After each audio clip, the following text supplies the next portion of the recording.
vous avez pu le suivre en direct sur notre antenne. Il a donc déclaré l'état d'urgence sur tout le territoire et annoncé la fermeture des frontières.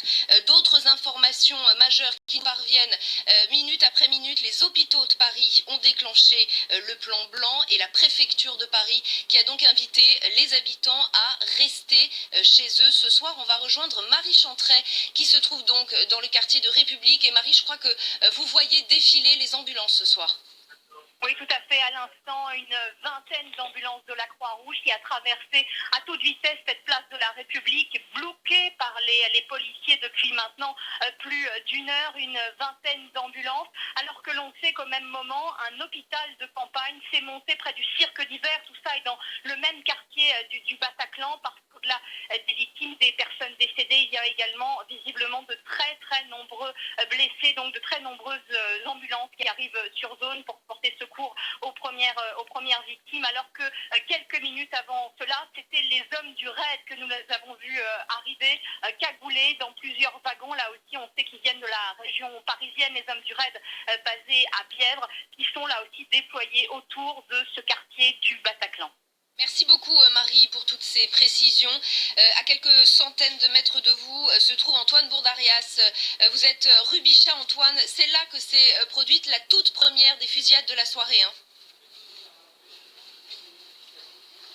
Oui, tout à fait. C'est un policier qui vient de nous l'apprendre. Nous sommes ici à peu près à une centaine de mètres du bar Le Carillon, rue Bichat, là où a eu lieu cette première fusillade.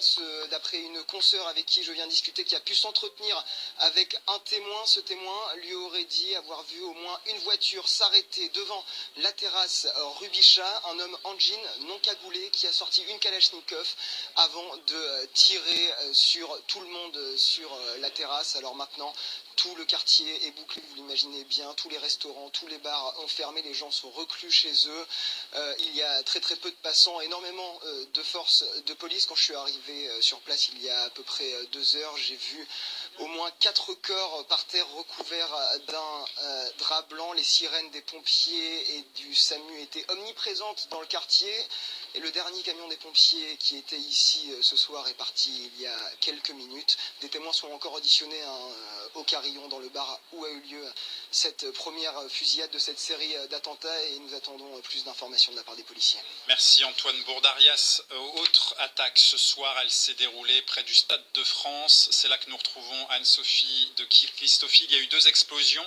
Pendant longtemps, les spectateurs du match France-Allemagne qui se déroulait ce soir n'ont pas pu évacuer le stade. Cette fois, tout s'est bien passé. Ils sont partis.